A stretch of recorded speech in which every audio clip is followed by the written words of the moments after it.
দা দিয়ে গুনে গুনে 7 কোপ, তাও আবার নিজের মায়ের শরীরে। ছেলে তার মাকে ঘরের ভেতরে ডেকেছিল রুটি বানিয়ে দেওয়ার জন্য। ডেকেছিল, মা রুটি বানিয়ে দাও। কিন্তু ঘরের দরজা বন্ধ হতেই শুরু হলো মৃত্যুর কাউন্টডাউন। 1, 2, 3, এভাবে 7 বার। গুনে গুনে 7 বার দা চালালো মায়ের মাথাসহ অন্যান্য অঙ্গে।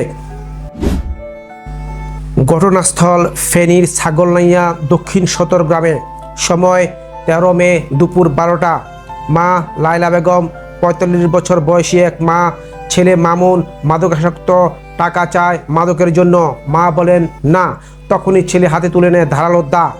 মাথা, ঘাড়, ফিট, 1 বার নয়, 2 বার নয়, 7 বার। সে যেন মার শরীরে নয়, কোপ দিচ্ছিল মায়ের সব না বলা জবাবের উপর।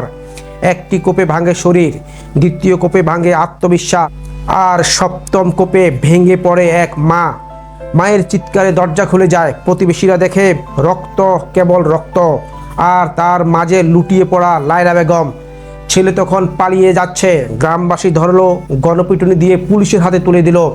এই ছেলেটি যে একদিন মায়ের কোলে ঘুমাতো, আজ সেই মাকে হাসপাতালে পাঠালো মৃত্যু আর জীবনের মাঝখানে রেখে। পুলিশ বলছে মামুনকে হেফাজতে রাখা হয়েছে, তদন্ত চলছে। কিন্তু প্রশ্ন হলো, এই মা কি আর আগের মতো ফিরবেন? জীবনের যে বিশ্বাস ভাঙে ছেলের হাতে, সে কি আর জোড়া লাগে? এই সমাজে মা বলে কেউ আর নিরাপদ নন যদি মাদকাসক্ত নামক বিষ তার সন্তানকে গিলে ফেলে।